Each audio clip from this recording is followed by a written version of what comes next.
Assalamualaikum warahmatullahi wabarakatuh. Waalaikumsalam warahmatullahi wabarakatuh. Selamat pagi anak-anak. Pagi, Bu. Gimana kabarnya hari ini? Alhamdulillah. Pada sehat semua ya? Hari ini ada yang tidak berangkat apa berangkat semua? Berangkat. Alhamdulillah. Ya, sebelum mulai pembelajaran pada hari ini, Ibu ingin kalian untuk mengecek di bawah kaki kalian atau laci meja kalian dan kanan kirinya apakah ada sampah atau tidak? Tidak, Bu. Tidak ya. Ya. Jadi biar kelas kita nyaman, kelas kita harus terbebas dari sampah. Untuk memulai pembelajaran, sebelum berdoa, kalian posisinya siap terlebih dahulu. Tangannya dilipatkan di atas meja. Ya, sudah semua? Ya, mari kita awali pembelajaran ini dengan bacaan basmalah bersama-sama. Bismillahirrahmanirrahim. Ya, ada yang tahu hari ini mata pelajaran apa? Ya, sekarang mata pelajaran pendidikan agama Islam. Jadi, untuk buku yang berhubungan dengan PAI silakan diletakkan di atas meja, dan yang tidak berhubungan dengan PAI untuk disimpan di laci meja atau tas masing-masing ya. Ya, sudah siap untuk belajar? Sudah. Ya, jadi pada pertemuan kali ini kita akan membahas materi tentang zakat fitrah dan juga zakat mal. Ada yang tahu pengertian zakat? Belum tahu ya. Jadi zakat itu menurut bahasa itu artinya membersihkan diri. Sedangkan zakat menurut bahasa itu artinya kadar harta tertentu yang wajib dikeluarkan oleh umat Islam dengan beberapa syarat tertentu sesuai dengan syariat Islam. Nah, zakat itu dibagi dua. Apa aja? Iya, betul. Zakat fitrah dan zakat mal. Nah, yang pertama yang akan kita bahas itu adalah zakat fitrah. Nah, zakat fitrah itu merupakan zakat yang dikeluarkan berupa makanan pokok. Contoh makanan pokok apa? Beras. Ya, beras. Di sini ada yang sudah pernah mengeluarkan zakat fitrah? Sudah semua ya? Sudah. Kalau zakat fitrah itu dikeluarkan pada saat bulan apa? Ya, betul. Jadi hukum zakat fitrah itu wajib ain ya.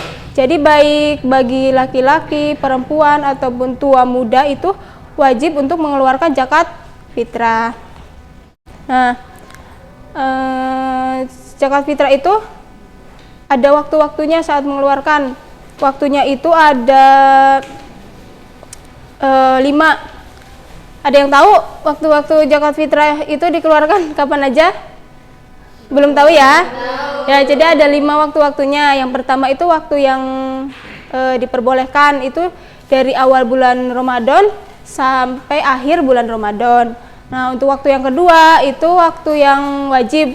Yang wajib itu waktunya dari terbenamnya matahari di penghabisan bulan Ramadan. Nah, untuk waktu yang ketiga itu waktu yang lebih baik atau afdol, yaitu dari sesudah sholat subuh dan sebelum berangkat sholat Idul Fitri. Nah, waktu yang keempat itu waktu makruh. Makruh itu waktunya zakatnya dikeluarkan sesudah sholat Idul Fitri tetapi sebelum terbenamnya matahari. Dan waktu yang terakhir itu adalah waktu haram. Waktu haramnya itu dikeluarkan sesudah terbenamnya matahari di hari raya Idul Fitri.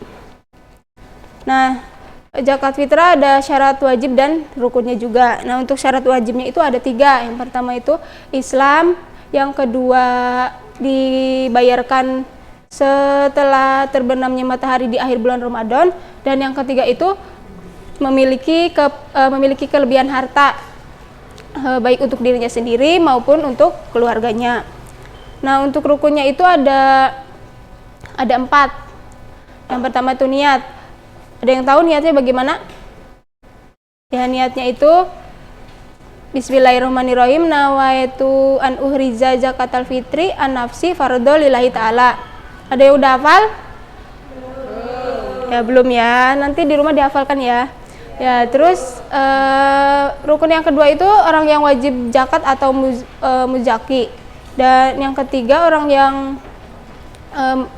berhak menerima atau mustahik, dan yang terakhir rukunnya itu makanan pokok yang dizakatkan. Nah itu tadi merupakan penjelasan dari zakat fitrah. Nah selanjutnya itu ada zakat mal. Zakat mal itu menurut bahasa artinya menyucikan harta benda, sedangkan menurut istilah itu zakat mal artinya kadar harta benda tertentu yang wajib dikeluarkan oleh umat muslim yang memenuhi syarat. Sedangkan hukumnya itu hukumnya wajib tetapi bagi umat muslim yang memenuhi syarat. Jadi bagi umat muslim yang tidak memenuhi syarat itu tidak diwajibkan untuk mengeluarkan zakat mal. Paham ya? Ya. Terus zakat mal juga ada syarat dan rukunnya. Nah syaratnya itu ada 5. Yang pertama itu ada Islam, yang kedua merdeka, yang ketiga milik yang sempurna, yang keempat itu cukup batas jumlah minimalnya atau nisabnya, dan yang terakhir itu cukup haul atau barangnya itu sudah dimiliki selama 1 tahun. Selanjutnya ada rukunnya. Rukunnya sama seperti zakat fitrah, ada 4. Yang pertama itu niat. Niatnya itu Bismillahirrahmanirrahim. Nawaitu an uhrija zakata mali fardhu lillahi ta'ala. Ada yang udah hafal? Belum ya. Ya, terus yang kedua, rukun yang kedua adalah orang yang wajib zakat, dan yang ketiga orang yang berhak menerima, dan yang terakhir harta atau benda yang wajib dizakatkan. Nah itu tadi merupakan belum, satunya lagi waktu pelaksanaan zakat. Waktu pelaksanaan zakat mal itu 1 tahun sekali ya. Syaratnya kalau semisal hartanya itu sudah mencapai nisabnya. Ya, selanjutnya ada orang-orang yang berhak untuk menerima zakat. Ada yang tahu ada berapa? Ada 8 ya. Yang pertama fakir, yang kedua miskin, yang ketiga amil zakat, yang keempat mu'alaf, yang kelima budak, yang keenam gorim, yang ketujuh fisabilillah, dan yang ke-8 ibnu sabil. Ada yang tahu fakir itu apa? Fakir itu adalah orang yang sengsara hidupnya, tidak mempunyai harta benda untuk memenuhi kebutuhan hidupnya. Miskin itu sama kayak fakir, ya serba kekurangan. Selanjutnya amil zakat. Amil zakat itu orang yang ditugaskan untuk mengumpulkan dan membagikan zakat. Selanjutnya ada mu'alaf. Kalau mu'alaf udah tahu semua ya? Apa? Orang yang baru masuk Islam. Nah, selanjutnya ada budak. Budak itu hamba sahaya atau orang yang sedang ditawan. Selanjutnya ada gorim. Gorim itu artinya orang yang mempunyai banyak hutang dan tidak mampu untuk membayarnya, tetapi hutangnya itu tidak untuk kepentingan maksiat.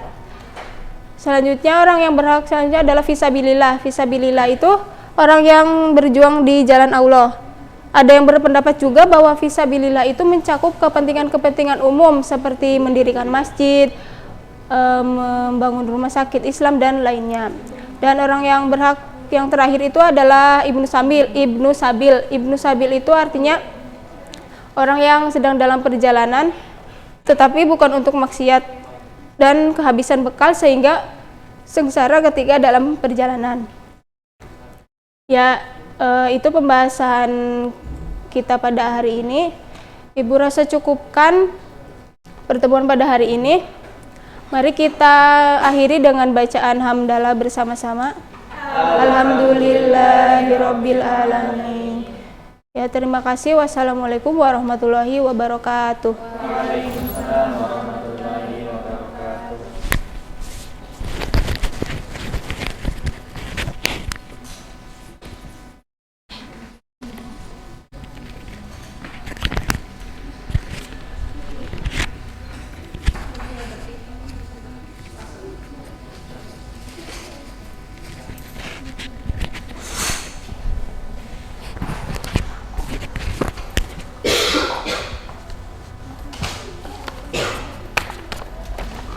Langsung apa?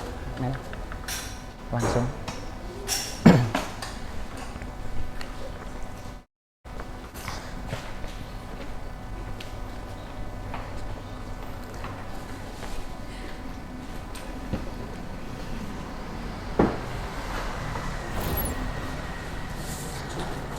Ya baik, bismillahirrahmanirrahim. Assalamualaikum warahmatullahi wabarakatuh. Waalaikumsalam warahmatullahi wabarakatuh. Ya baik, gimana kabarnya anak-anakku? Alhamdulillah. Ya, pada sehat semua ya? Ya, baik. Hari ini ada yang enggak masuk? Masuk semua ya? Iya, syukurlah, alhamdulillah. Berarti pada sehat semua ya. Ya. Untuk mengawali pembelajaran pada pagi hari ini, silahkan untuk ketua kelas bisa memimpin doa pada hari ini. Silakan. Duduk siap gerak, berdoa mulai. Bismillah. Bismillahirrahmanirrahim. Raditu billahi rabba wa bil islami dina wa bi muhammadin nabiyya wa rasula Rabbi zidni ilma warzuqni fahma amin. Ya baik ya, sekarang mata pelajaran PAI ya. Ada udah yang tahu materi kali ini membahas tentang apa? Ya. Sekarang ganti materi baru ya. Kemarin sudah membahas tentang apa? Kurban. Sekarang pembahasan tentang ibadah haji. Ada yang sudah tahu pengertian ibadah haji itu apa? Belum ya? Sebenarnya antara kemarin yang sudah dibahas Idul Adha, Idul Kurban itu dan ibadah haji itu berkaitan. Ketika Idul Adha itu dijalankan atau dilaksanakan, pada saat itu juga masyarakat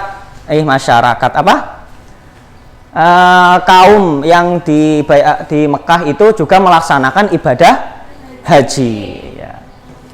Ya, selanjutnya tentang pengertian ibadah haji. Apa sih pengertian ibadah haji itu? Pengertian haji adalah bermaksud menyengaja berkunjung ke Baitullah atau rumah Allah di Mekah untuk melaksanakan rangkaian ibadah yang telah diatur ketentuan dan tata caranya oleh syariat Islam. Coba apa Mbak Iis diulang? Ibadah haji adalah menyengaja berkunjung untuk melaksanakan rangkaian ibadah yang telah ditentukan oleh syariat Islam. Ya. Selanjutnya tentang hukum pelaksanakan ibadah haji. Apa hukumnya? Ada yang sudah tahu? Mbak Hikmah, apa hukumnya melaksanakan ibadah haji? Wajib bagi yang mampu. Iya, betul sekali. Wajib bagi yang mampu ya.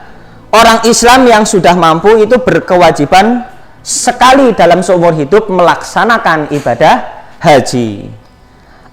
Apabila dia mempunyai kemampuan melaksanakan haji, kembali hukumnya sunnah. Jadi haji yang pertama dilaksanakan itu ya hukumnya wajib. Setelah itu melaksanakan ibadah haji lagi, itu sudah ketetapan hukum yang berbeda, yaitu menjadi sunnah.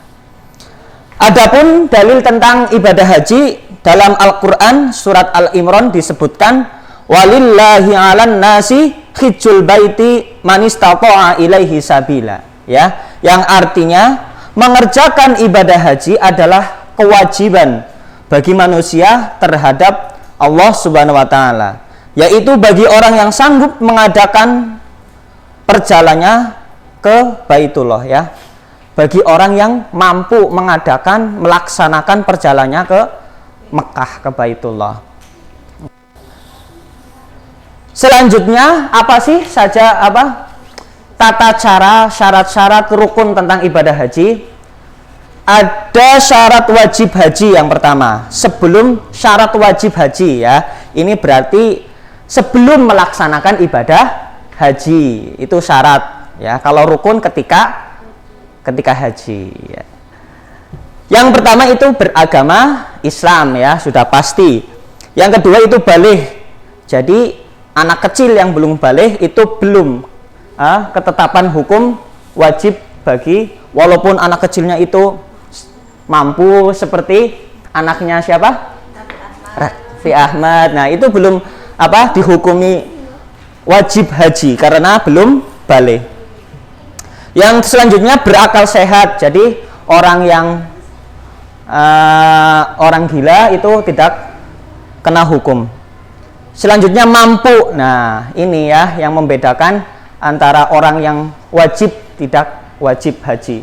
Mampu ya. Dalam konteks ini kata mampu melaksanakan ibadah haji itu baik itu mampu secara fisik, mampu secara material maupun mampu secara tata caranya ya. Jadi bisa tahu tata cara syarat rukunnya itu juga harus ketahui. Yang pertama mampu secara fisik, fisiknya itu sehat, fisiknya itu kuat ya. Jadi yang selanjutnya mampu secara material. Nah, itu berarti mempunyai dana untuk untuk perjalanan ke Baitullah tersebut. Terus yang terakhir merdeka. Merdeka di sini ya berarti tidak dalam kondisi dalam negara tersebut sedang konflik ya. Jadi negaranya sudah aman, negaranya sudah merdeka, maka orang yang sudah mampu itu yang sudah masuk syarat wajibnya itu sudah kewajiban untuk ibadah haji. Selanjutnya rukun haji. Ya, selanjutnya itu tentang rukun haji. Rukun-rukun haji itu berarti dilaksanakan ketika sudah memulai ibadah, rangkaian ibadah haji. Yang pertama itu adalah ihram, ya. Ada yang sudah tahu itu apa itu ihram? Oh iya, betul sekali Mbak Meli. Jadi ihram itu berniat ya. Jadi mulai itu kan niatnya warga atau negara itu masing-masing berbeda ya. Ada yang mikot yam lamlam, mikot yamani dan berbeda-beda setiap. Jadi sebelum kita sampai ke Baitullah itu yang sudah batas yang sudah ditentukan itu sudah berkewajiban untuk niat di dalam hati ya, niat melakukan ibadah haji. Yang selanjutnya tentang wukuf ya. Wukuf juga sama ya. Wukuf di Arafah, wukuf di Musdalifah lah itu ya. Jadi di dalam ibadah haji itu ada wukuf. Dan selanjutnya ada tawaf. Apa sih tawaf itu? Iya, pinter. Mbak siapa ya? Oh iya. Jadi tawaf itu mengelilingi Ka'bah sebanyak 7 kali. Ke arah mana ya Mbak Iis? Iya, ke arah kiri ya, pundak kirinya kita ini.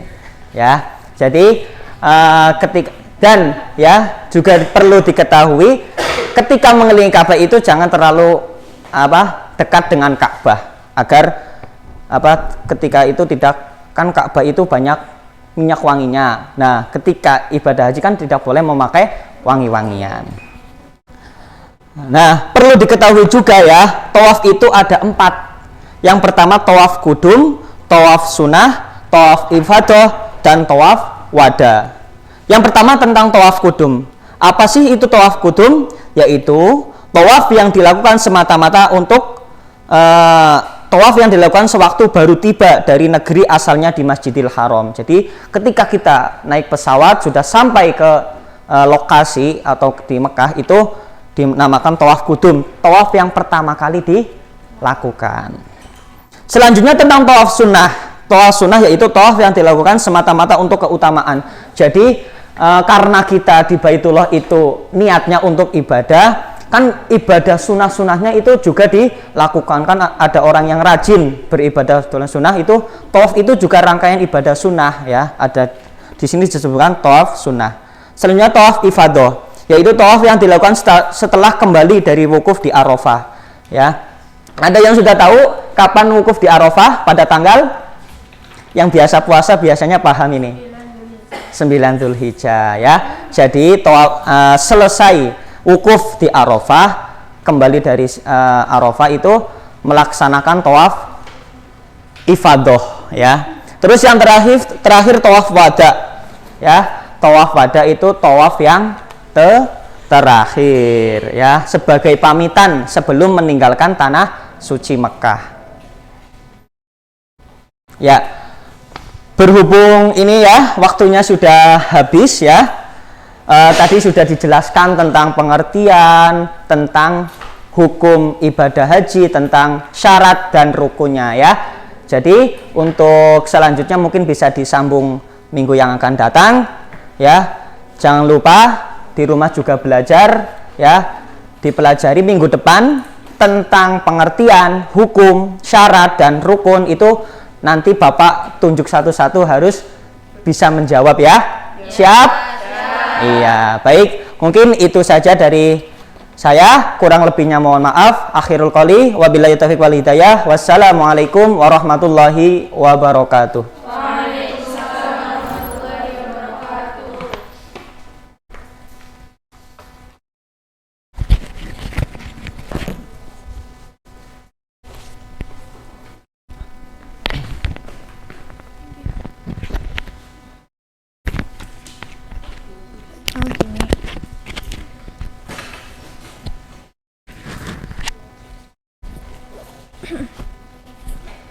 Foto ya, Nap.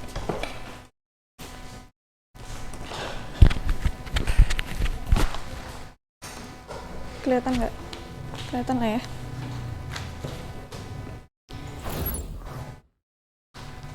Bismillahirrahmanirrahim. Assalamualaikum warahmatullahi wabarakatuh. Waalaikumsalam warahmatullahi wabarakatuh. Kurang semangat ya? Udah pada sarapan belum?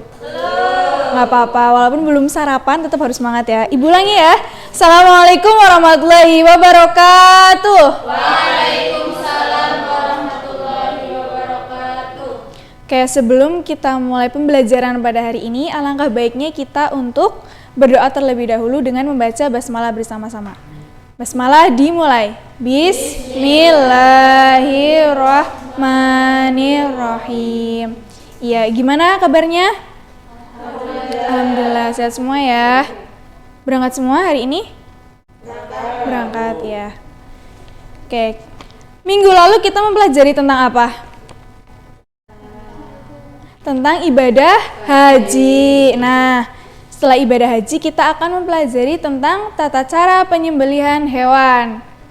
Nah, apa aja sih yang nanti kita pelajari? Ada prosedur penyembelihan hewan, kemudian ketentuan-ketentuannya, dan tata cara penyembelihan hewannya. Nanti kita akan bahas bareng-bareng satu-satu ya.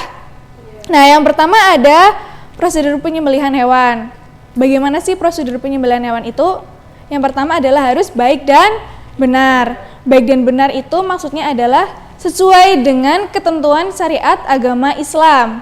Nah, kemudian bagaimana yang sesuai dengan ketentuan syariat agama Islam? Ada 4. Yang pertama, harus mengetahui ketentuan orang yang menyembelih. Yang kedua, hewan yang disembelih. Yang ketiga, alat yang digunakan untuk menyembelih. Yang keempat, ada tata cara penyembelihan hewan itu sendiri. Oke, kita akan bahas yang pertama, ada orang yang menyembelih. Nah, bagaimana sih syarat orang yang menyembelih itu? Ayo, ada yang tahu? Iya, Mbak Nabila? Iya, yang pertama dan yang paling utama adalah agama Islam. Kenapa harus beragama Islam? Karena kita tata cara penyembelihan hewan itu adalah sesuai dengan syariat agama Islam. Yang kedua ada balih dan berakal. Balih dan berakal ini maksudnya adalah dia mengetahui mana yang baik dan buruk. Dan berakal ini berarti maksudnya adalah dia dalam posisi waras, tidak kurang akalnya, dan tidak gila. Yang ketiga ada sadar. Maksud sadar adalah dia sadar dalam melakukan penyembelihan hewan itu, tidak dalam keadaan mabuk atau tidur. Yang kedua ada hewan yang disembelih. Hewan yang disembelih itu seperti apa? Yang pertama, hewan itu harus posisi hidup. Kalau udah nggak hidup berarti hukumnya haram untuk dikonsumsi ya. Yang kedua adalah hewan itu halal. Halal yang dimaksud adalah halal yang dikonsumsi setiap hari. Seperti ayam, kambing, sapi, dan yang lain-lain ya. Terus gimana kalau keadaan hewan itu sudah sekarat? Nah, kalau udah sekarat itu beda lagi ya. Kalau sekarat itu berarti posisinya masih antara hidup dan mati. Jadi kalau ada hewan tersebut sudah sekarat, maka harus segera untuk disembelih agar posisi hewan itu masih halal untuk dikonsumsi. Yang ketiga, ada alat yang digunakan untuk menyembelih. Alat yang digunakan untuk menyembelih itu harus benda itu tajam, bukan benda tumpul. Nah, benda yang tajam ini berarti dia sanggup untuk memotong hewan tersebut dengan sekali potongan dan langsung mati. Yang keempat, ada tata cara penyembelihan hewan itu sendiri. Nah, tata caranya adalah yang pertama, alat yang digunakan harus tajam dan tidak boleh ketika mau disembelih, alatnya itu baru diasah di depan hewan itu dan hukumnya itu makruh. Nanti itu akan membuat hewan tersebut takut ya. Jadi posisi alat itu harus sudah tajam. Dilarang menggunakan benda yang tumpul atau dipukul terlebih dahulu. Yang kedua, harus ada hewannya ya. Kalau mau nyembelih tanpa hewan itu nggak bisa. Nah, kemudian tata caranya adalah dengan dipotong lehernya dengan memutus saluran pernafasan, saluran makanan, dan 2 urat leher di tenggorokan. Itu harus dalam posisi 1 kali potongan. Nah, Ibu mau bertanya, ada nggak sih hewan yang halal untuk dikonsumsi tanpa harus disembelih? Ada. Hewan apa? Iya, ikan dan belalang. Jadi ikan dan belalang itu meskipun hewan tersebut sudah mati, bahkan sudah menjadi bangkai, itu masih halal untuk dikonsumsi ya. Oke, mungkin hanya itu yang bisa Ibu sampaikan. Kurang lebihnya mohon maaf. Mari kita tutup pembelajaran pada pagi hari ini dengan membaca hamdalah bersama-sama. Alhamdulillahirabbil alamin. Sekian. Assalamualaikum warahmatullahi wabarakatuh.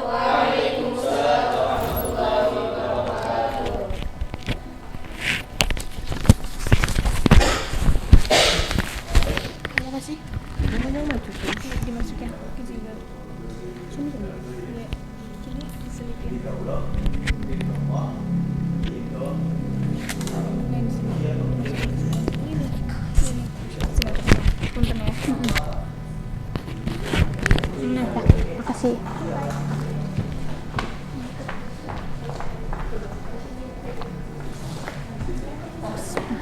Bismillahirrahmanirrahim. Assalamualaikum warahmatullahi wabarakatuh. Bismillahirrahmanirrahim. Assalamualaikum warahmatullahi wabarakatuh. Waalaikumsalam warahmatullahi wabarakatuh. Selamat pagi semuanya. Ya, sebelum memulai pembelajaran, alangkah baiknya kita membaca basmalah bersama-sama ya. Bismillahirrahmanirrahim. Nah, Ibu absen terlebih dahulu ya. Ada yang tidak masuk hari ini? Berangkat semua, alhamdulillah. Berarti sehat semuanya ya. Minggu kemarin kan kita belajar materi haji. Ada yang masih ingat nggak pengertian haji? Haji? Ya, haji itu menyengaja ya. Kalau minggu sekarang kita belajar materi tentang kurban dan akikoh. Ada yang tahu nggak kurban itu apa, akikoh itu apa? Ya, kurban ada kurban berasal dari bahasa Arab yang artinya kurban berasal dari bahasa Arab yang disebut dengan udhiyah atau yang berarti dengan menyembelih hewan pada pagi hari. Sedangkan menurut istilah kurban adalah beribadah kepada Allah Subhanahu wa taala dengan cara menyembelih hewan pada hari raya Idul Adha dan hari tasyrik. Ada yang tahu hari tasyrik itu tanggal berapa? Tanggal 11, 12, 13 Dzulhijjah. Ya, pintar. Kemudian ketentuan dan hukum kurban. Ada yang tahu nggak ketentuan hewan kurban? menurut syara ketentuan hewan kurban itu kalau kita mengeluarkan 1 ekor kambing itu untuk 1 orang. Misalnya Mbak Meli kurban 1 ekor kambing, yaitu buat Mbak Meli doang. Kalau kurbannya 1 ekor sapi buat berapa orang? 7, iya. Hukum kurban, melaksanakan kurban bagi orang Islam itu sunnah muakkad ya. Hal ini didasari dari firman Allah Subhanahu wa taala dalam Al-Qur'an surat Al-Kautsar ayat 2 yang berbunyi Bismillahirrahmanirrahim fasholli lirabbika wanhar, yang artinya maka laksanakanlah sholat karena Tuhanmu dan berkurbanlah. Kemudian syarat hewan kurban yang pertama harus halal. Apa boleh babi buat kurban? Tidak boleh ya. Harus cukup umur, seminimalnya 1 tahun, tidak cacat, milik sempurna dan sehat. Kemudian hikmah dari melaksanakan kurban yaitu menambah cintanya kita atau keimanan kita kepada Allah Subhanahu wa taala dan mengingat sejarah dari Nabi siapa? Ibrahim. Iya, Nabi Ibrahim alaihi salam dan putranya Nabi siapa? Nabi Ismail. Dan sebagai rasa ungkapan rasa syukur kita. Kemudian materi yang kedua yaitu akikoh. Ada yang tahu akikoh itu apa? Belum. Akikoh adalah menyembelih hewan ternak sebagai tanda rasa syukur atas kelahiran anak. Nah, biasanya tuh dilaksanakan pada hari ke-7 kelahiran atau kelipatan 7, hari ke-14 atau 21 ya. Ketentuan melaksanakan akikoh itu kalau anaknya laki-laki berapa kambing? 2. Kalau anaknya perempuan? 1. Nah, hukum mengakikohi anak bagi umat Islam adalah sunnah muakkad, sama kayak kurban. Perbedaan kurban sama akikoh itu cuma kayak salah satunya di pembagiannya. Kalau akikoh dibaginya kalau sudah masak, kalau kurban masih mentah. Ya, fungsi akikoh bagi umat Islam yaitu sebagai perwujudan rasa syukur atas pemberian nikmat Allah Subhanahu wa taala dan mengajarkan anak untuk senantiasa mendekatkan diri kepada Allah sejak dini. Paham semuanya? Paham. Nah, di sini Ibu mau games. Nanti Ibu kasih soal. Kalian jawab ya. 1, 2, 3.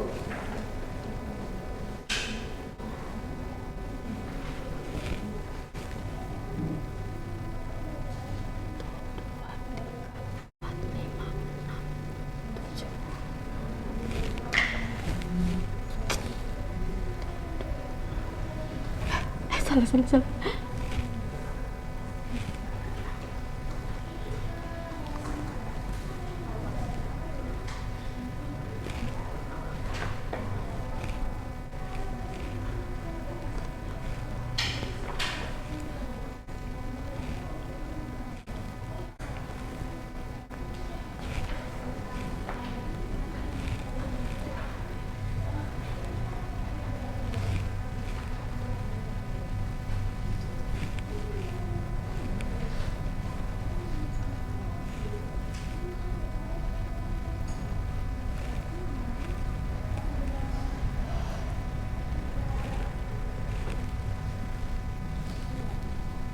Nah, di sini Ibu punya 3 pertanyaan.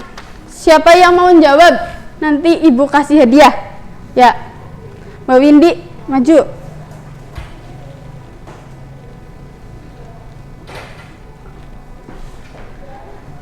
Salah satu hewan kurban. Kambing. Iya. Si Mbak. Iya, berarti menurun. Terus ada lagi nggak siapa yang mau maju? Mbak Hamdani, soalnya hukum melaksanakan kurban dan akikoh. Gimana Bu? Mendatar berarti, soal mendatar. Kemudian soal nomor 3, siapa yang mau maju? Salah satu syarat hewan kurban.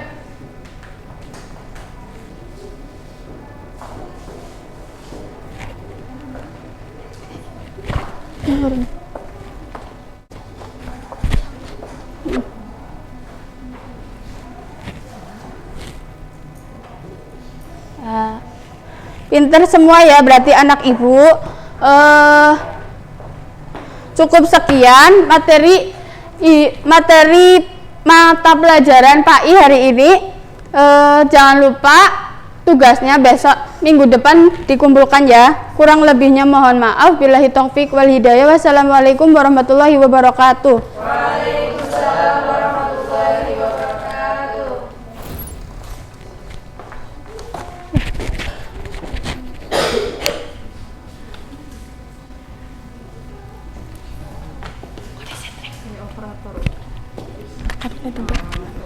Anak sakunya Kak.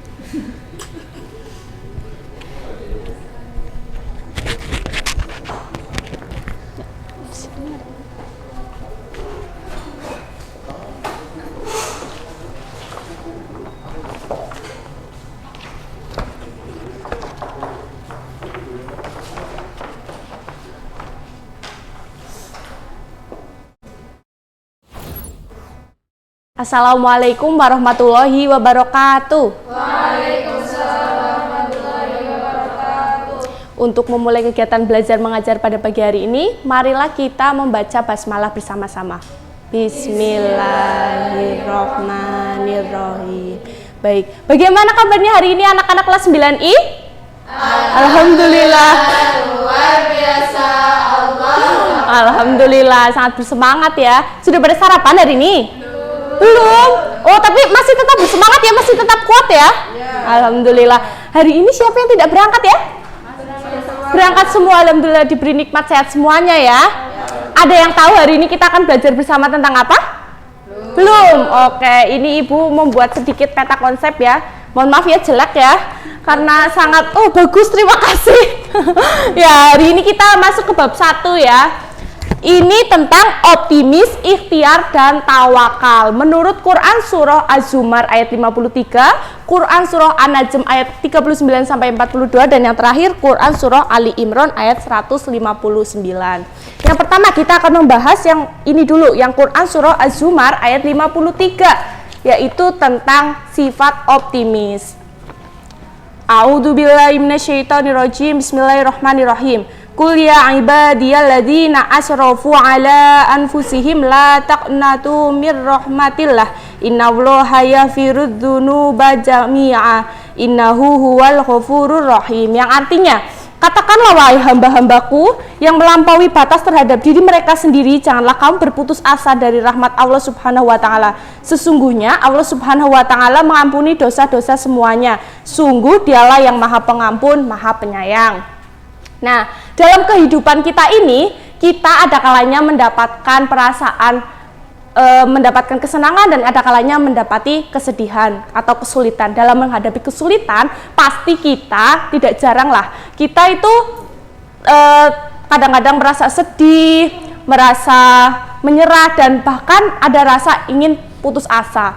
Nah, kita sebagai umat muslim, umat Islam, alhamdulillah Allah Subhanahu wa taala telah memberikan petunjuknya untuk kita ketika sedang berputus asa atau sedang mengalami kesulitan ya. Nah, dalam Quran Surah Az-Zumar ayat 53 ini, Allah Subhanahu wa taala pun melarang kita sebagai umat muslim untuk berputus asa ya dalam mencapai rahmatnya. Kemudian kita sebagai manusia pasti kan pernah melakukan kesalahan. Apa ada yang masih belum pernah melakukan kesalahan di sini? Pernah ya, pasti ya, 1 atau 2 kesalahan.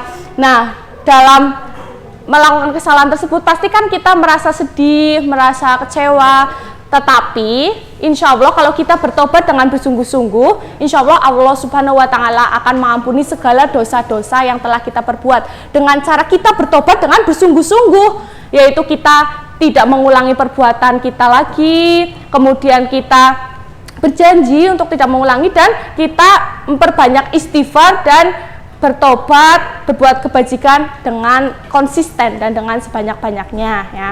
Dan Allah Subhanahu wa Ta'ala dan Rasulullah Shallallahu Alaihi Wasallam pun selalu memotivasi kita untuk selalu optimis dalam menjalani kehidupan di dunia dan di akhirat kelak, dan juga selalu optimis untuk mencari dan mendapatkan rahmat Allah Subhanahu wa Ta'ala ya.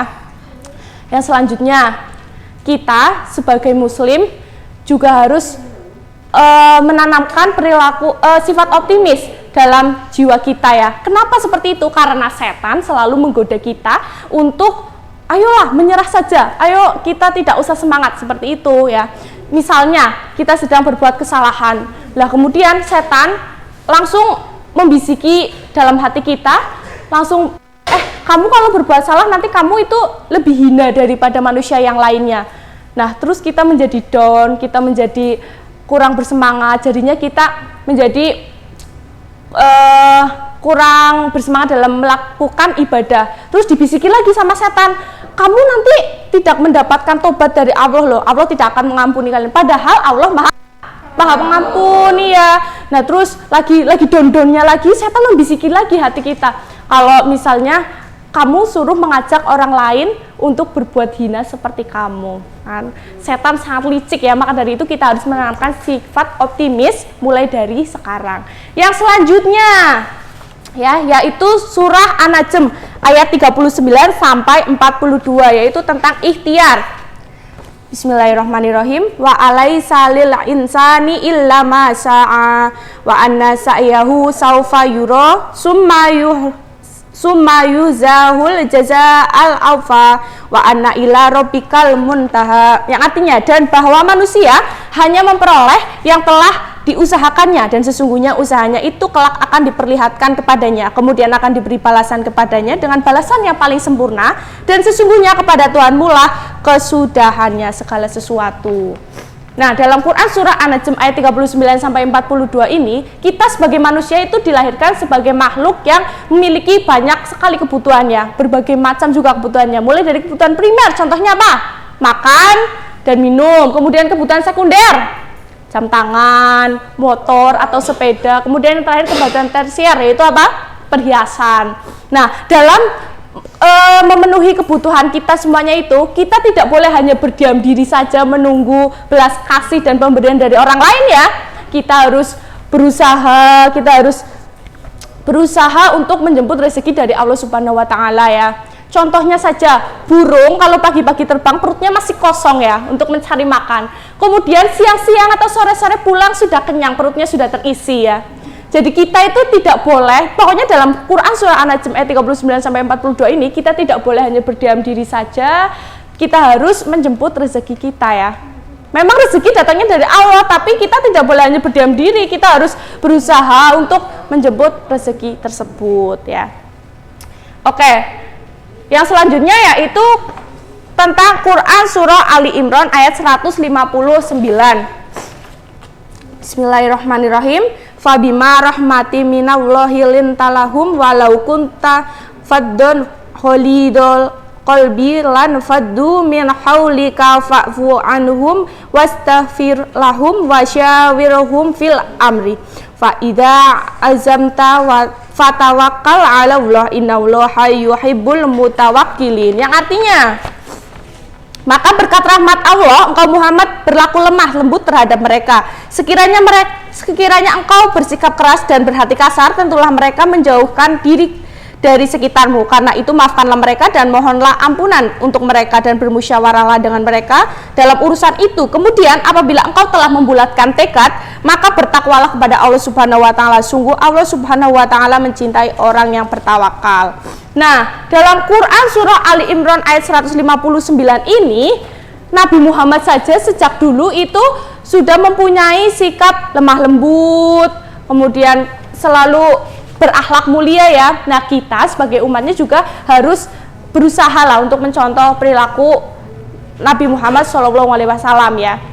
Karena kalau misalnya kita berperilaku yang baik, lemah lembut, kemudian berakhlak mulia ya, insya Allah nanti teman-teman pada nyaman ke kita, pada senang ke kita ya. Jadi kita tidak usahlah mencari musuh ya, mencari teman saja susah apalagi mencari musuh ya. Kemudian dalam Quran surah Ali Imran ini itu disebutkan tawakal. Tawakal maksudnya adalah kita sudah berusaha semaksimal mungkin, kemudian apapun yang diberi oleh Allah itu kita harus mensyukurinya. Karena semua keputusan itu dari Allah Subhanahu wa taala ya. Kalau misalnya kita sudah berusaha dengan sungguh-sungguh dan semoga nanti kita semua sukses, kita juga tidak menjadi sombong karena itu semua adalah hasil pertolongan dari Allah Subhanahu wa taala. Dan sebaliknya kalau nanti misalnya kita kurang sukses atau gagal, nanti kita juga tidak akan menyerah karena Allah Subhanahu wa taala tahu mana yang lebih baik dari kita. Oke, yang selanjutnya yaitu ada beberapa pertanyaan ya. Yang pertama, Islam mengajarkan agar setiap manusia selalu optimis dalam menjalani kehidupan, tidak boleh pesimis. Nah, contoh dari sifat pesimis itu apa? Coba Mbak Iis. Pesimis contohnya apa? Ya, betul ya. Tepuk tangan buat Mbak Iis. Pintar sekali ya. Yang selanjutnya, yang kedua, contoh sikap tawakal Mbak Sevina apa? Betul ya? Tepuk tangan buat Mbak Sevina. Oke, sekiranya sekian dari Ibu. Ada yang ingin ditanyakan terkait materi hari ini? Tidak? Cukup? Paham? Alhamdulillah ya. Sekian dari Ibu. Atas segala kesalahan dalam penyampaian materi, Ibu mohon maaf ya. Jangan lupa PR-nya menghafalkan 3 surat yang tadi ya. Minggu depan maju satu-satu. Yang tidak hafal boleh keluar minggu depan ya. Oke, terima kasih. Tetap jaga kesehatan. Marilah kita akhiri pembelajaran pada pagi hari ini dengan lafal hamdalah. Alhamdulillah. Terima kasih. Wassalamualaikum warahmatullahi wabarakatuh.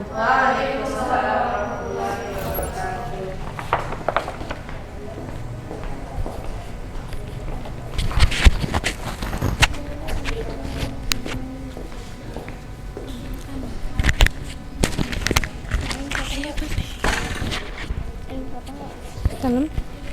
Iya.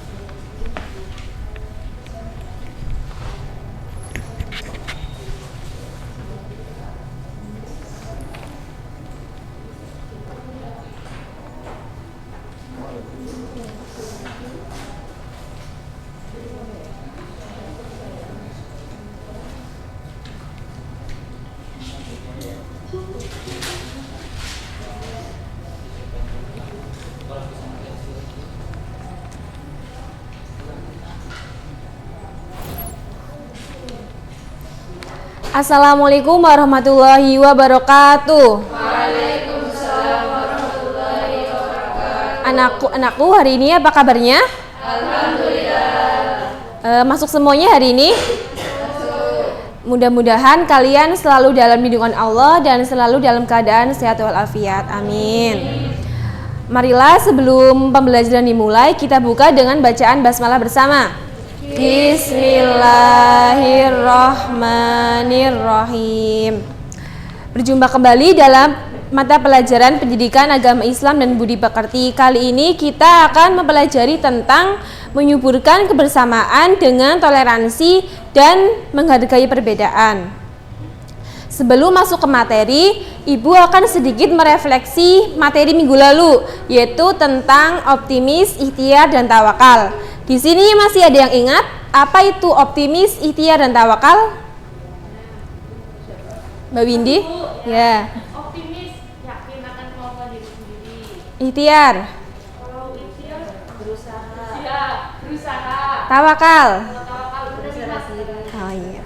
Betul sekali, optimis itu sikap seseorang yang mempunyai harapan positif terhadap apa yang akan terjadi. Sedangkan ikhtiar yaitu berusaha bersungguh-sungguh untuk mencapai segala sesuatu. Sedangkan tawakal, kita berserah diri kepada Allah setelah kita berusaha dan berdoa.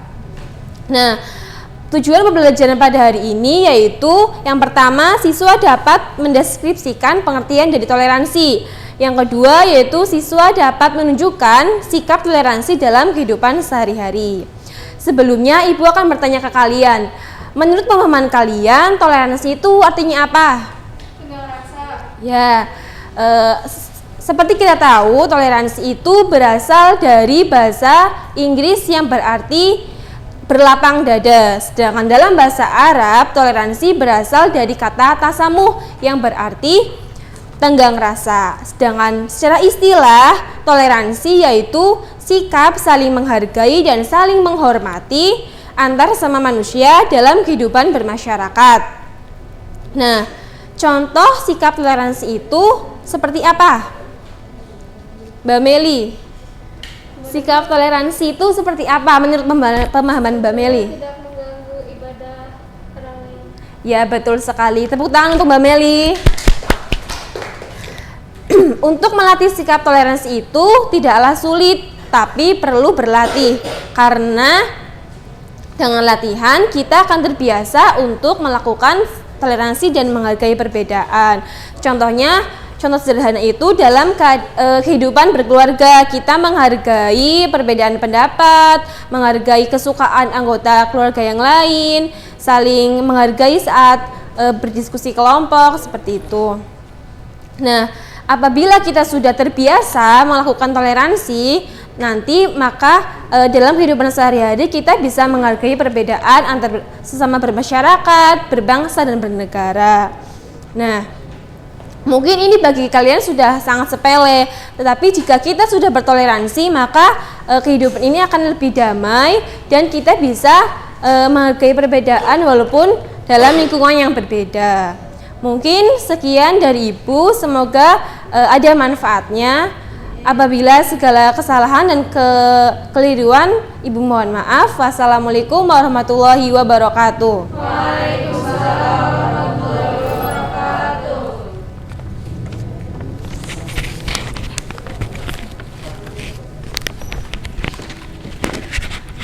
Buat mau ikut nggak? Mau ikut nggak? Aku soalnya anak kelompok kecil.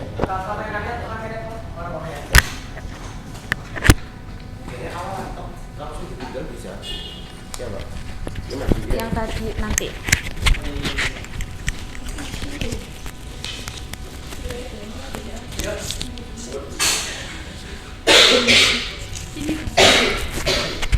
Udah mau cuma dijepit doang. Ya. Lah kerawel.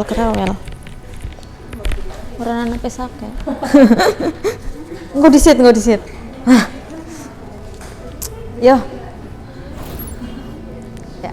Bismillahirrahmanirrahim. Assalamualaikum warahmatullahi wabarakatuh. Waalaikumsalam warahmatullahi wabarakatuh. Ya, bagaimana kabarnya anak-anak?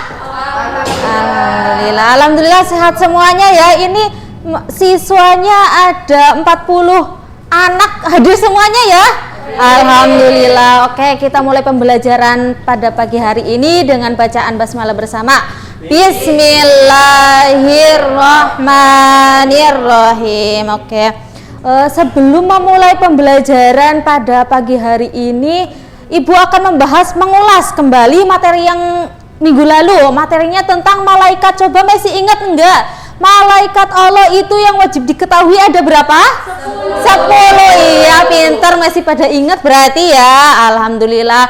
Oke, masuk pembelajaran hari ini yaitu tentang hari kiamat, beriman pada hari kiamat. Nah, materinya kita akan nanti membahas tentang pengertian hari kiamat, pengertian iman kepada hari kiamat, dalil yang berkaitan dengan hari kiamat, kemudian ada juga hikmahnya, ada juga pembagian hari kiamat atau hari akhir. Oke, kita masuk. Sebelumnya Ibu mau tanya, coba ada yang tahu enggak hari akhir atau kiamat itu atau apa? Ada yang tahu belum? Belum. Oke, kita bahas bersama ya. Yang pertama itu tentang pengertian hari akhir. Jadi hari akhir itu atau hari kiamat itu berakhirnya semua kehidupan di seluruh makhluk Allah, itu termasuk manusia, hewan, bintang, bulan, gunung, itu akan dihancurkan oleh Allah Subhanahu wa ta'ala. Nah, kemudian pengertian beriman kepada hari akhir. Jadi beriman berarti apa? Meyakini bahwa seluruh ciptaan Allah itu akan dihancurkan oleh Allah Subhanahu wa ta'ala. Seperti itu, paham ya? Paham ya. Dalil yang berkaitan dengan hari akhir itu ada banyak sekali, tapi di sini Ibu akan menjelaskan satu saja, yaitu Quran surat Al-Qari'ah ayat 4 sampai 5 yang berbunyi A'udzubillahi minasyaitonirrajim. Bismillahirrahmanirrahim. Yauma yakunun nasu kal farashil mabthus wa takunul jibalu kal ihnil manfush, ya, yang berarti pada hari itu, pada hari kiamat, manusia itu seperti laron-laron yang berterbangan dan gunung-gunung dihancurkan sampai ya berterbangan. Iya, seperti itu. Jadi betapa dahsyatnya hari kiamat itu, sampai gunungnya sebesar itu bisa berterbangan, bisa dihancurkan oleh Allah Subhanahu wa ta'ala. Oke. Kemudian gimana sih perwujudan kita, perwujudan beriman kepada hari kiamat atau hari akhir? Jadi kita harus berperilaku mawas diri itu sebagai makhluk Allah di muka bumi ini. Kita itu harus berhati-hati dalam berbuat, perilakunya kita harus dijaga, tidak boleh mengikuti hawa nafsu kita, karena semua yang akan kita lakukan di dunia itu akan dipertanggungjawabkan di akhirat kelak, seperti itu ya. Jadi kita harus berperilaku mawas diri. Iya, oke. Ada dua lagi yang belum kita bahas, yaitu pembagian hari akhir atau kiamat dan hikmah beriman pada hari akhir ya, atau hari kiamat. Oke, sekarang Ibu akan membagi kelompok menjadi dua kelompok. Kelompok pertama Mas Mues, Mas Fuad, Mbak Meli, Ineke dan Nabila. Kelompok kedua Hamdani, Hikmah, Sevina, Mbak Windy dan Mbak April. Oke. Kelompok pertama akan membahas tentang pembagian hari akhir. Kemudian kelompok kedua akan membahas tentang hikmah beriman pada hari akhir. Ibu kasih waktu 2 menit cukup ya?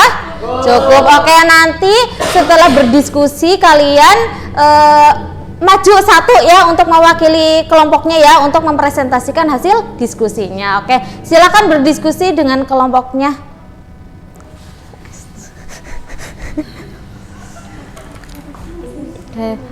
Kelompok 1 ada kendala tidak? Oh, ini pembagiannya ya, Bu? Pembagian Iya. akhir ya? Iya, pembagiannya.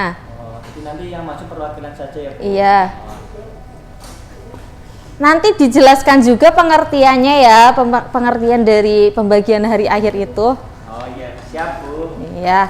Kelompok 2 ada kendala tidak?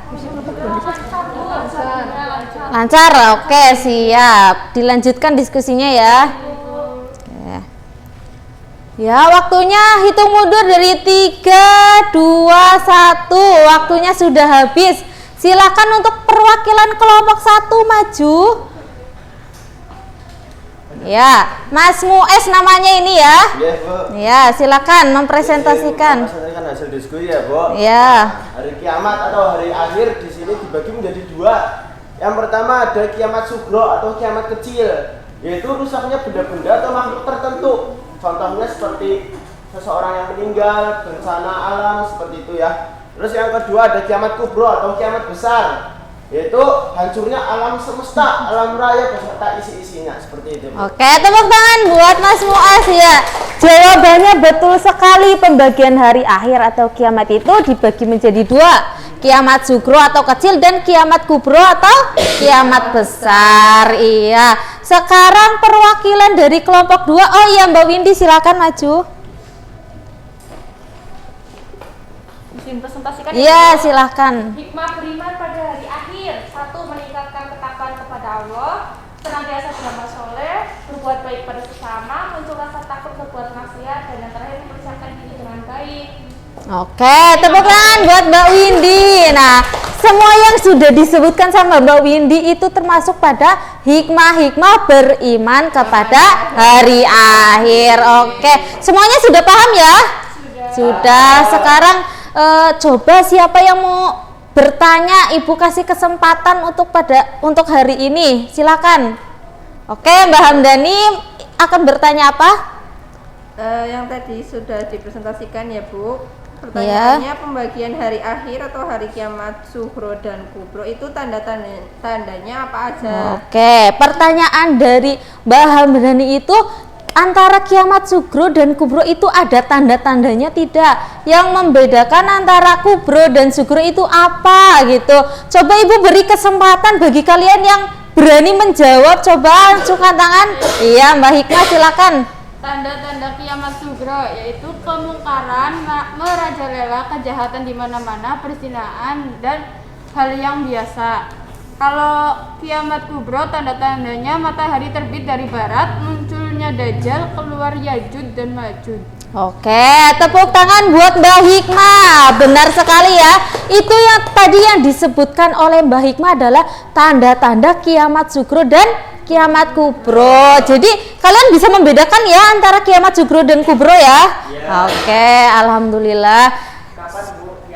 Oh, kiamat terjadi hanya Allah yang tahu. Kita tinggal mempersiapkan diri menjadi orang, jadi manusia yang lebih baik, beramal soleh. Pokoknya tadi kita harus mawas diri gitu, jangan mengikuti hawa nafsu kita ya. Mas Fuad paham ya? Oke, siap. Alhamdulillah pada pagi hari ini kita bisa belajar bersama tentang khususnya materi tentang beriman pada hari akhir. Semoga dengan belajarnya kita di kelas ini akan menambah iman kita atau kita kepada Allah Subhanahu wa Ta'ala. Karena waktunya sudah habis, Ibu cukupkan ya? Sudah tidak ada pertanyaan lagi? Tidak ada. Oke, semoga semuanya paham tentang beriman pada hari akhir atau kiamat ini. Ibu cukupkan. Wassalamualaikum warahmatullahi wabarakatuh. Waalaikumsalam warahmatullahi wabarakatuh. Siapa?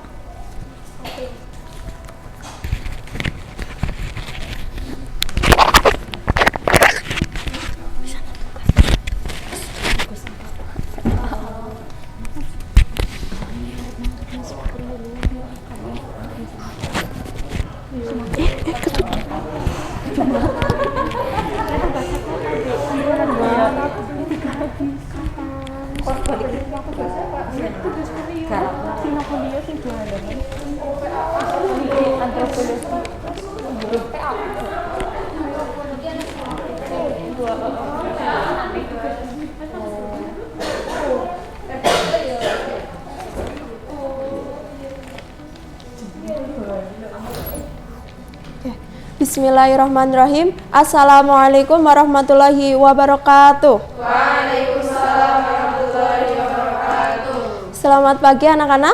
Pagi. Sebelum pembelajaran pada pagi hari ini dimulai, mari kita membaca basmalah bersama-sama terlebih dahulu. Bismillahirrahmanirrahim. Bagaimana kabar kalian hari ini? Alhamdulillah baik. Hari ini ada yang tidak berangkat atau masuk semua? Masuk semua. Alhamdulillah hari ini pada masuk semua. Semoga hari ini kita diberi kelancaran kesehatan ya untuk pada pembelajaran pada pagi hari ini. Pada pagi hari ini ada yang tahu kita akan membahas materi tentang apa? Pada pagi hari ini kita akan membahas materi tentang iman kepada qada dan qadar. Nah, sebelumnya, pertemuan sebelumnya kita sudah membahas tentang iman. Ada yang masih ingat iman itu apa? Percaya atau yakin. Nah, kemudian pengertian dari qada dan qadar itu sendiri. Qada itu secara bahasa artinya itu ketetapan. Dan secara istilah itu ketetapan Allah yang tercatat di Lauh Mahfuz sejak zaman azali. Kemudian pengertian dari qadar. Secara bahasa itu ketetapan Allah yang telah terjadi atau keputusan yang diwujudkan. Nah, secara istilah bisa dikatakan bahwa qadar itu ketetapan Allah yang memiliki sifat maha kuasa atas segala ciptaannya, baik berupa takdir yang baik maupun takdir yang buruk. Nah, jadi iman kepada qadar dan qadar ini percaya dengan sepenuh hati bahwa Allah itu telah menentukan apa yang akan kita lakukan, apa yang akan terjadi pada makhluknya, pada hambanya. Tadi kan iman kepada qadar dan qadar ini juga termasuk takdir. Nah, ada yang tahu macam takdir itu ada berapa macam? Belum tahu ya. Takdir itu ada 2 macam. Yang pertama itu ada takdir mubram dan takdir mu'alaq. Nah, takdir mubram sendiri itu artinya takdir yang tidak dapat diubah. Jadi takdir mubram itu adalah takdir yang tidak dapat diubah. Nah, contohnya di alam semesta ini kan setiap benda itu bergerak menurut sunatullah, artinya segala sesuatu yang berjalan itu menurut hukum, menurut ukuran atau menurut sebab akibat yang telah digariskan oleh Allah SWT. Yang kedua adalah takdir. Tadi takdir apa yang kedua? Mu'alaq. Nah, takdir mu'alaq ini kebalikannya dengan takdir mubram. Takdir mubram ini adalah takdir yang tidak dapat diubah. Nah, sedangkan takdir mu'alaq itu adalah takdir yang dapat diubah, yang diubah melalui usaha manusia. Nah, takdir mu'alaq ini Allah telah memberikan kesempatan atau peluang kepada manusia untuk mengubah keadaan dirinya menjadi lebih baik lagi. Nah, kemudian tadi udah pengertian dari iman kepada qadar dan qadar. Ada takdir ya, takdir itu tadi ada 2 macam, takdir mubram dan takdir mu'alaq. Nah, kemudian fungsi beriman kepada qadar dan qadar. Apa aja sih fungsi beriman kepada qadar dan qadar itu? Ada 2 fungsi dari beriman kepada qadar dan qadar. Yang pertama itu menghindari sifat sombong.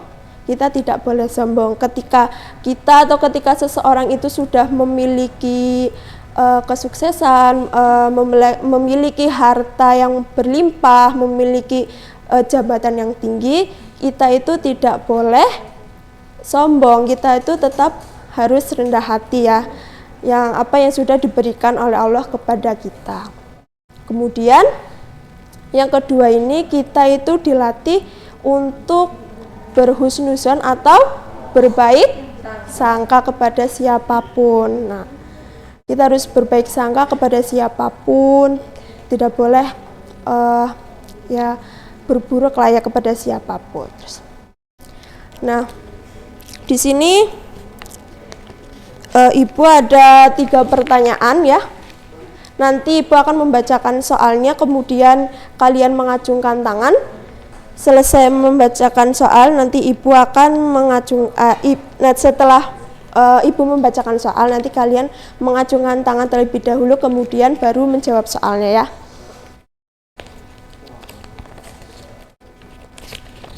Oke. Soal yang pertama didengarkan baik-baik. Nah, tadi kan sudah dijelaskan arti dari qadar dan qadar sendiri. Nah, pertanyaannya, ketetapan Allah yang tercatat di Lauh Mahfuz sejak zaman azali. Ada yang tahu? Boleh mengacungkan tangan terlebih dahulu.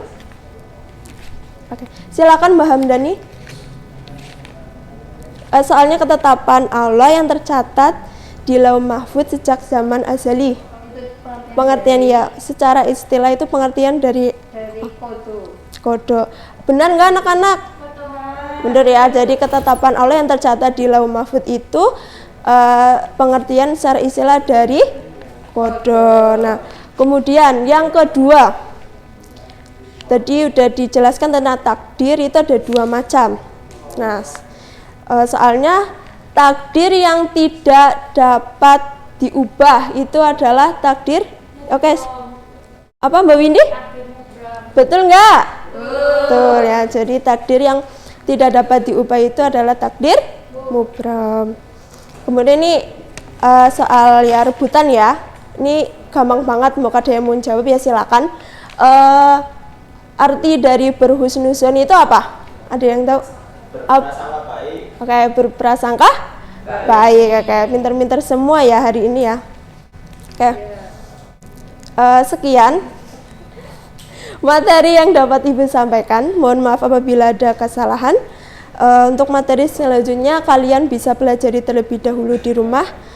Mohon maaf apabila ada kesalahan. Mari kita tutup pada pembelajaran pagi hari ini dengan bacaan hamdalah bersama-sama. Sekian, wassalamualaikum warahmatullahi wabarakatuh. Waalaikumsalam warahmatullahi wabarakatuh.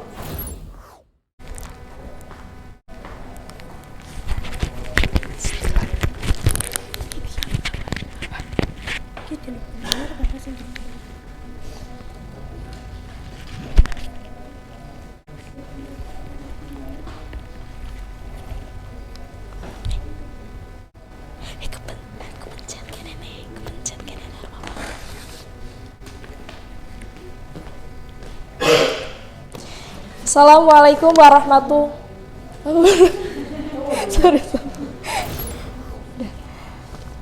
Assalamualaikum warahmatullahi wabarakatuh. Waalaikumsalam warahmatullahi wabarakatuh. Selamat pagi anak-anak semuanya. Pagi, Bu. Gimana kabarnya hari ini, baik? Hari ini berangkat semuanya atau ada yang nggak berangkat ya? Berangkat semuanya. Oke, sebelum pembelajaran dimulai, alangkah baiknya kita membaca basmalah secara bersama-sama. Bismillahirrohmanirrohim. Oke, pada pertemuan kali ini kita akan mempelajari tentang perilaku jujur dan menepati janji. Langsung saja, yang pertama ada pengertian jujur. Dalam bahasa Arab, jujur itu sama artinya dengan asyidku atau syidik, yang artinya nyata, benar, atau berkata benar. Sedangkan secara istilah, jujur itu adalah kesesuaian antara perkataan dan perbuatan, kesesuaian antara informasi dan kenyataan, ketegasan dan kemantapan hati, dan juga perilaku yang baik yang tidak dicampuri dengan kedustaan. Yang selanjutnya ada pengertian menepati janji.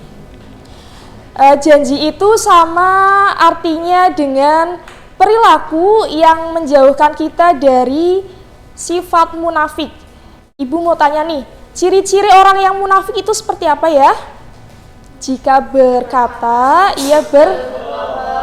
jika ia diberi janji, berkhianat. Ketika ia diberi amanah suatu kepercayaan, dia mengingkari. Betul sekali, tepuk tangan kita semuanya. Oke, yang selanjutnya ada dalil tentang perilaku jujur, terdapat dalam surat At-Taubah ayat 119. Bismillahirrahmanirrahim. Ya ayyuhalladzina amanu taqullaha wa kunu ma'asyadiqin. Artinya, wahai orang-orang yang beriman, bertakwalah kalian kepada Allah Subhanahu wa taala dan hendaklah kalian bersama dengan orang-orang yang jujur. Selanjutnya ada dalil tentang menepati janji yang terdapat dalam Quran surat Al-Isra ayat 34. Bismillahirrahmanirrahim. Wala taqrabu malal yatimi illa billati hiya ahsanu hatta yablugha asyuddahu wa aufu bil ahdi innal ahda kana mas'ula. Artinya, dan janganlah kalian mendekati harta anak yatim kecuali mendekatinya itu dengan cara yang baik-baik sampai dia dewasa. Dan tepatilah janji, karena janji itu merupakan akan dimintai pertanggungjawabannya kelak di akhirat. Terus yang selanjutnya ada keutamaan orang yang berperilaku jujur. Yang pertama, mendapatkan ridho dari Allah Subhanahu wa Ta'ala. Yang kedua, perasaan atau hati menjadi tenang. Yang ketiga, mendapat pahala yang besar dari Allah Subhanahu wa Ta'ala. Yang keempat, mendapatkan kemudahan dalam hidupnya.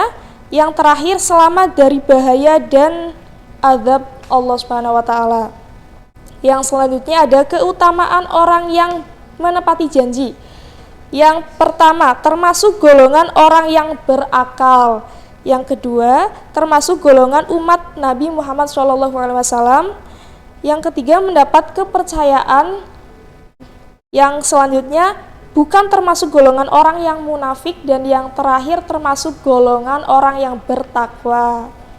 Yang terakhir ada hikmah perilaku jujur dan menepati janji.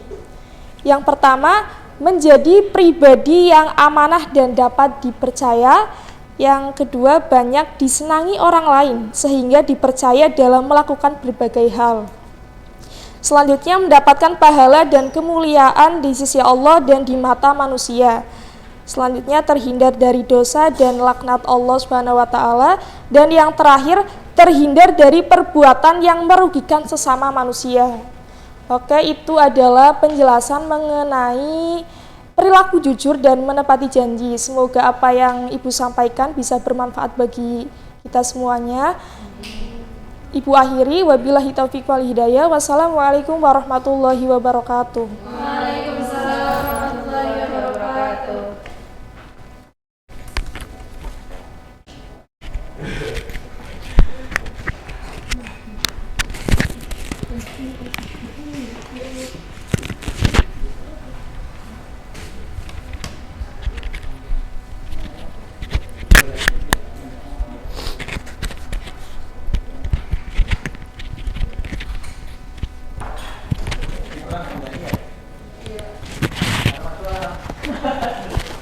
Goblok.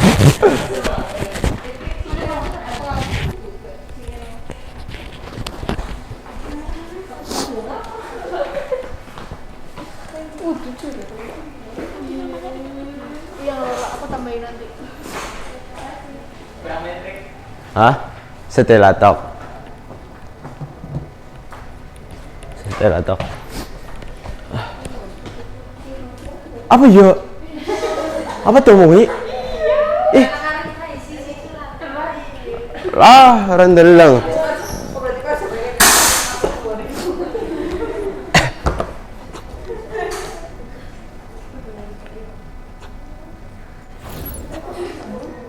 Bismillahirrahmanirrahim. Assalamualaikum warahmatullahi wabarakatuh. Waalaikumsalam warahmatullahi wabarakatuh. Selamat siang anak-anak semuanya. Marilah kita awali pembelajaran pada siang hari ini dengan membaca basmalah bersama-sama. Bismillahirrahmanirrahim. Apa kabar? Keadaannya teman-teman semua? Alhamdulillah baik ya. Hari ini alhamdulillah berangkat semuanya ya. Sebelum memasuki ke materi, Pak Guru mau bertanya kepada kalian. Siapa yang sebelum datang ke sekolah ini berpamitan kepada orang tua? Semuanya ya. Mas Ulat tadi gimana? Sudah berpamitan? Pamitan Pak. Pamitannya gimana Mas? Minta uang saku. Oh, minta uang saku. Bersalaman nggak sama orang tua? Salaman dong Pak. Ya bagus. Jadi kita sebelum berangkat ke sekolah ini harus berpamitan kepada orang tua ya. Harus bersalaman. Itu adalah contoh dari berbakti kepada orang tua ya. Kenapa sih Pak kotanya seperti itu? Ya jadi pada pertemuan kali ini kita akan belajar bersama mengenai hormat dan taat kepada orang tua. Tak cuma orang tua juga dan juga guru ya. Kemudian pengertian dari hormat itu sendiri, ada yang tahu hormat itu apa? Belum ya? Hormat itu ialah menghargai khidmat, bukan hormat yang seperti ini Mas. Menghargai khidmat dan juga sopan, yaitu sikap perilaku yang menghargai atau sopan. Contoh misal Pak Guru sedang menjelaskan di sini, kalian mendengarkan, tidak bicara sendiri ya, tidak main HP, itu dah contoh dari menghormati guru. Begitu juga orang tua seperti itu ya. Yang selanjutnya yaitu ada patuh. Patuh yaitu taat, ya. Taat, mentaati. Patuh yaitu mentaati perintah, melaksanakan dengan penuh tanggung jawab. Contoh, Mbah Hamdani disuruh oleh ibunya, Mbah Hamdani tolong belikan ibu garam, itu harus dilaksanakan dengan ikhlas, dengan senang hati, ya. Jangan grundel di belakang, itu namanya patuh dengan orang tua, seperti itu. Mengapa sih kita harus berbakti kepada orang tua? Coba kita pikirkan kembali, orang tua mengandung kita selama 9 bulan. Bayangkan 9 bulan itu bukan waktu yang sebentar, ya. Itu waktu yang cukup lama. Orang tua tidur, kamu ikut tidur, membebani, mau tidur temurep, perutnya ganjel, seperti itu, ya.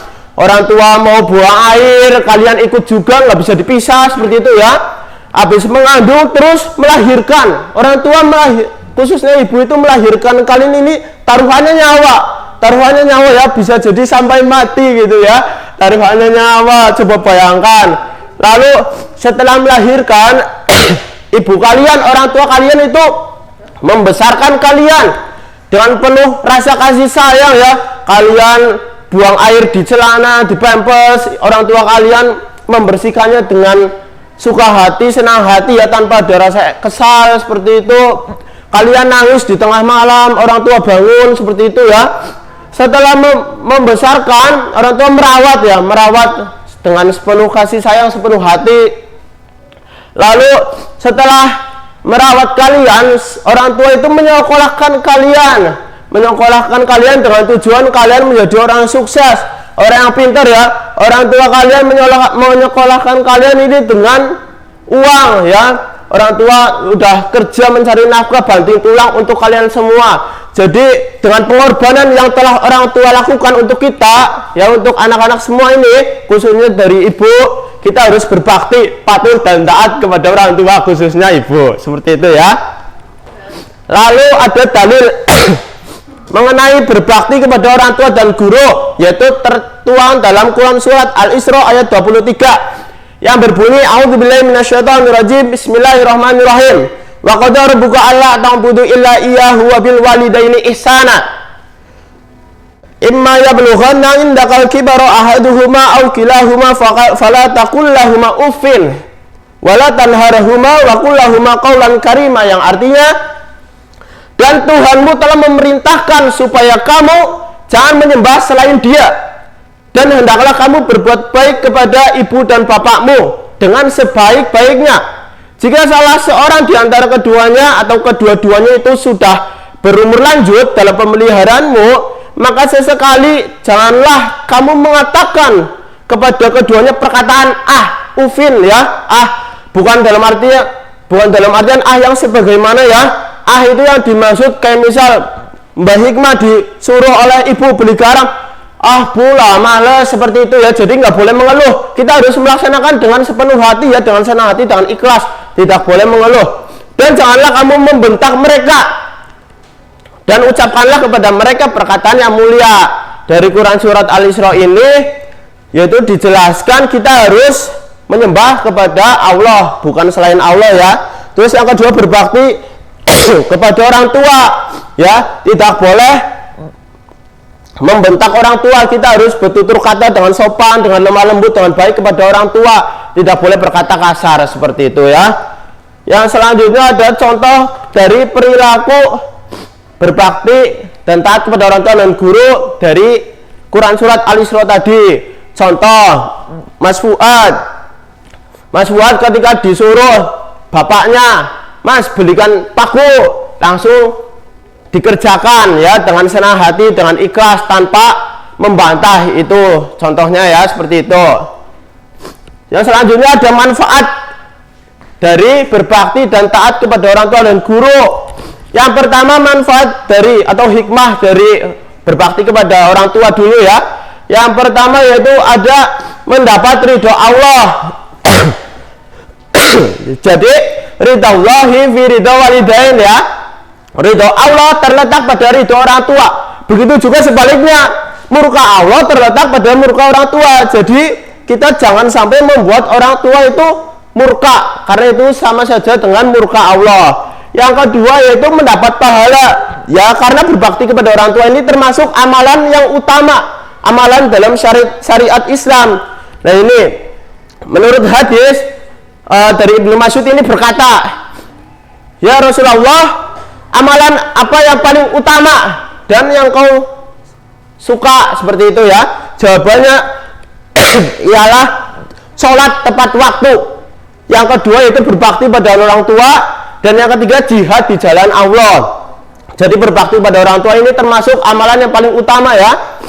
Yang ketiga yaitu yang kedua ya, mendapat pahala tadi sudah, yaitu masuk surga ya. Jadi Rasulullah bersabda, barang siapa yang berbakti kepada orang tua, maka dibukakanlah pintu surga baginya. Begitu juga sebaliknya, barang siapa yang durhaka kepada orang tua, maka tertutuplah pintu surga untuknya. Yang ketiga yaitu hidup bahagia di dunia dan sukses di akhirat ya. Jadi kalau kita berbakti kepada orang tua, ini, orang tua akan senang selalu mendoakan kita supaya sukses di dunia dan juga di akhirat.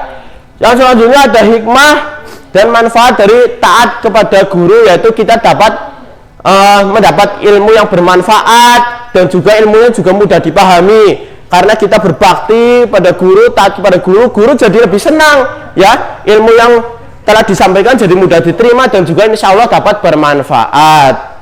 Jadi intinya kita sebagai anak ini harus hormat dan taat kepada orang tua. Itu kalau di rumah, dan juga untuk hormat dan taat kepada guru untuk di sekolahan, seperti itu. Akan banyak sekali manfaat hikmah yang dapat diambil ketika kita menerapkan berbakti kepada orang tua dan guru ya. Sekian, bisa dipahami? Ya, berhubung waktu sudah habis, kurang lebihnya mohon maaf. Wallahul muwaffiq ila aqwamit thoriq. Wassalamualaikum warahmatullahi wabarakatuh. Waalaikumsalam warahmatullahi wabarakatuh. Orang-orang sih mana rusak? Orang nganggo. Sakit pelan.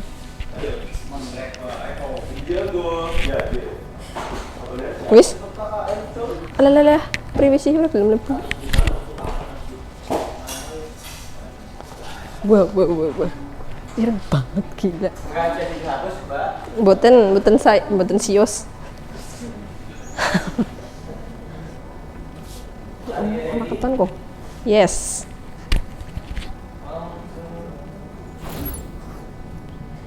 Ya, assalamualaikum warahmatullahi wabarakatuh. Waalaikumsalam warahmatullahi wabarakatuh. Apa kabar kalian semua? Alhamdulillah. Ya, alhamdulillah baik ya.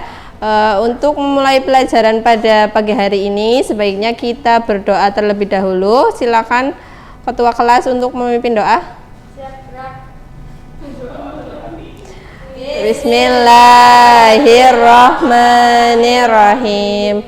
Raditu billahi rabba wa bil islami dina wa bi muhammadin nabiyya wa rasulah. Rabbi zidni ilma warzuqni fahma, amin. Ya, selanjutnya Ibu presensi terlebih dahulu ya. Siapa yang tidak berangkat hari ini? Berangkat semua, alhamdulillah. Oke, seperti yang Ibu sampaikan minggu kemarin, sekarang kita jadwalnya ulangan harian. Oke, sudah belajar semua? Sudah siap? Sudah, ya sudah belajar ya. Nah, tapi sebelum Ibu bagikan soalnya, Ibu mau pemanasan dahulu. Ibu mau memberikan 3 pertanyaan kepada kalian. Nanti yang tahu jawabannya acungkan jari, baru Ibu tunjuk. Oke, pertanyaan pertama. Jelaskan pengertian dari santun. Siapa yang mau menjawab? Ya, silakan. Ya, lemah lembut dalam berkata. Betul ya. Namanya siapa? Iis. Absen berapa, Mbak? 20 ya. Oke, lanjut pertanyaan kedua. Sebutkan penerapan dari perilaku tata krama dan sopan santun dalam keseharian. Siapa yang mau jawab? Ya, coba. Berbahasa yang baik dan sopan, tidak memotong pembicaraan lawan, tidak mendominasi pembicaraan, menjadi pendengar yang baik, dan menghindari bergurau yang berlebihan. Ya, betul ya jawabannya. Oke, namanya siapa? Hikmah Tulisani. Absen berapa, Mbak? 9. Ya, oke. Pertanyaan terakhir, tinggal 1. Sebutkan 3 contoh rasa malu yang di sekolah. Ya, silakan Mbak. Malu jika tidak mengerjakan PR, malu jika menyontek saat ujian, malu jika telat. Ya, oke, benar ya jawabannya. Namanya siapa? Windy Gomez. Windy Gomez. Ya, absen berapa Mbak? Absen 7. Absen 7. Oke, sudah 3 pertanyaan. Sudah terjawab semua. Sekarang langsung Ibu mau bagikan soalnya. Nanti dikerjakan, Ibu beri waktu 20 menit. Kemudian kalau sudah nanti dikoreksi bersama. Ini soalnya pilihan ganda, tinggal menyilang di lembar jawabnya ya. Tapi jangan menyontek. Nggak boleh.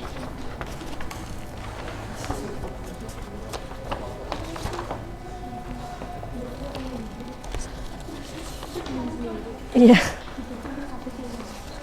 Dijawablah guys.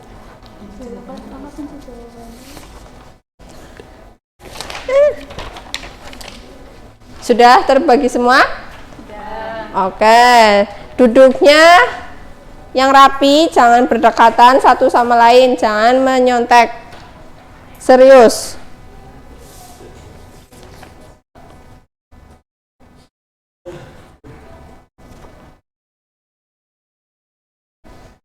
Yuk, coba dikerjakan sebisanya.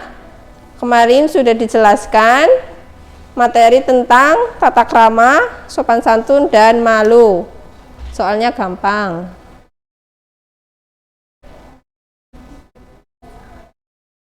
Dikerjakan yang mudah dahulu.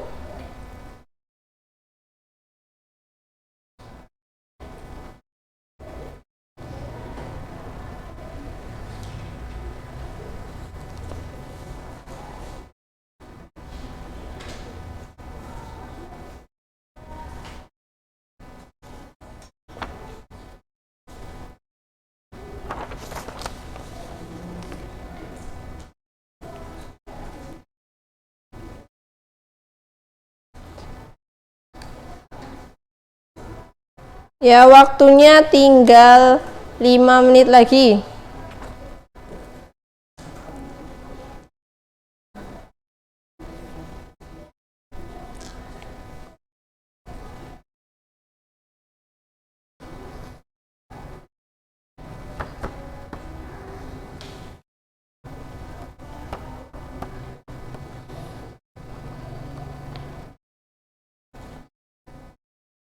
Sudah?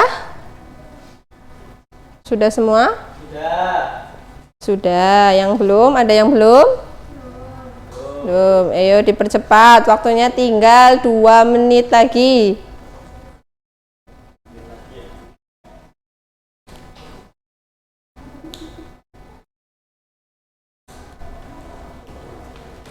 Sudah ya?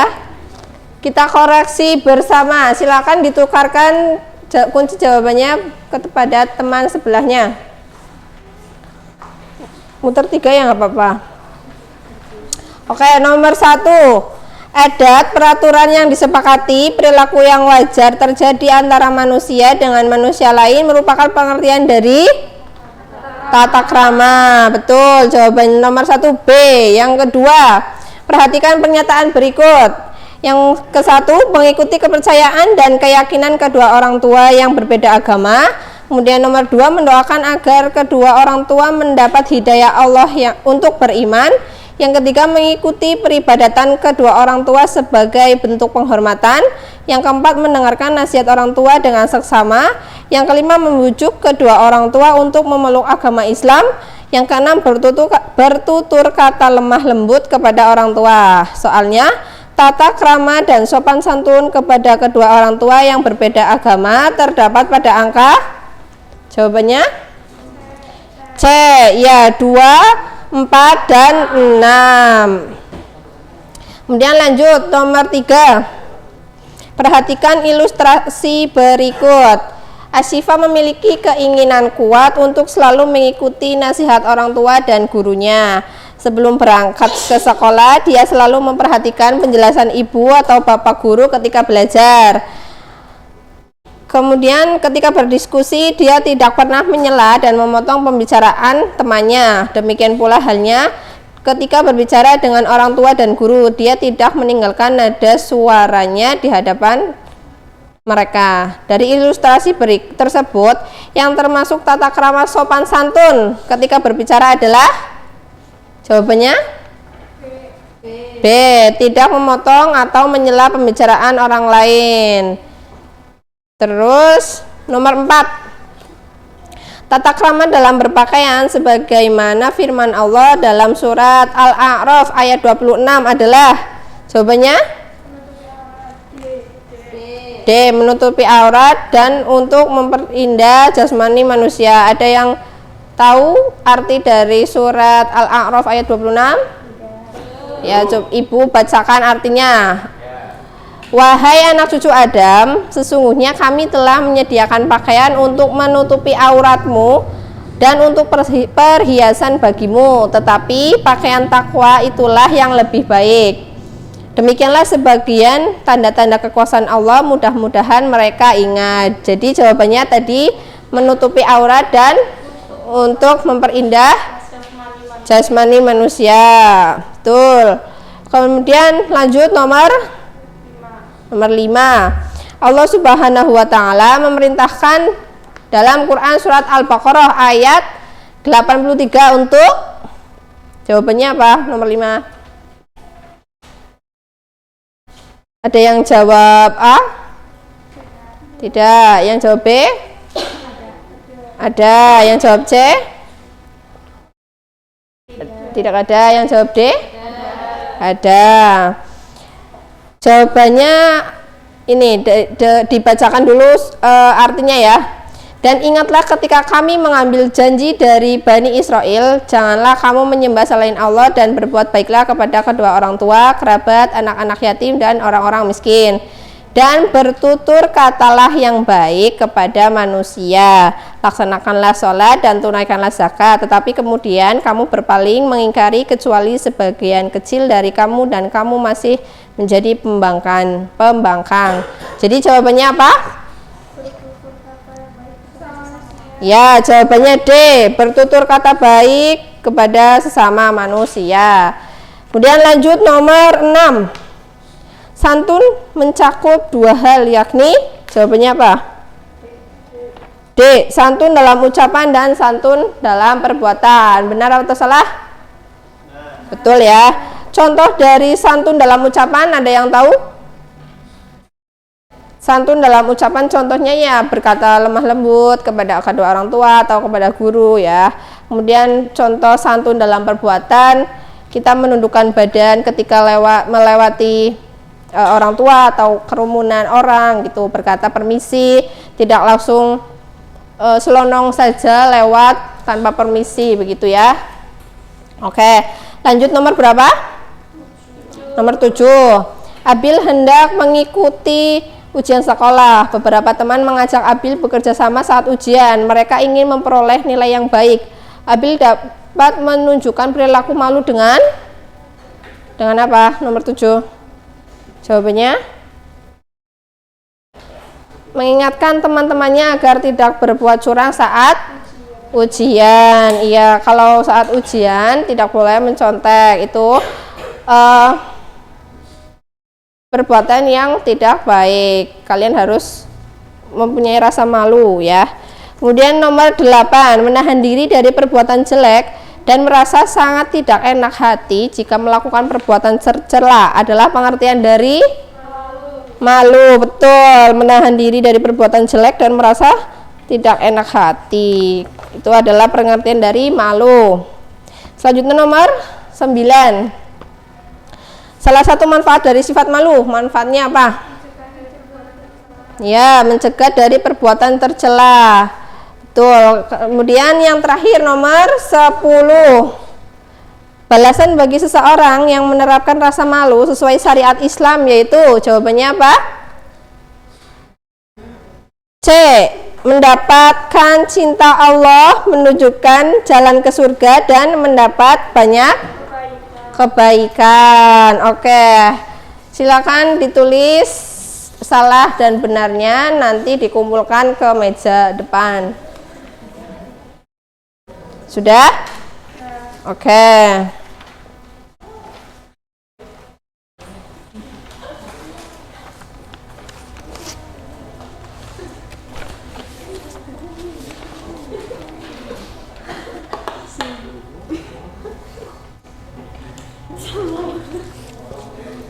Oke, sudah semua ya. Ini nanti buat nilai ulangan harian kalian, nanti digabung dengan nilai UTS dan UAS. Jadi kalau kalian belajar berarti nilainya bagus, kalau nggak belajar ya nilainya kurang bagus. Oke. Selanjutnya Ibu mau memberitahukan untuk minggu depan kita akan mempelajari materi tentang zakat. Silakan kalian pelajari materinya, kemudian meresum materi tersebut, besok dikumpulin di meja Ibu. Untuk hari ini ada pertanyaan atau tidak? Tidak, cukup ya? Cukup. Oke.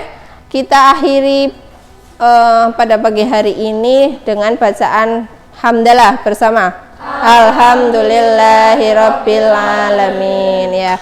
Sekian dari Ibu, kurang lebihnya mohon maaf. Wabillahi taufiq wal hidayah. Wassalamualaikum warahmatullahi wabarakatuh.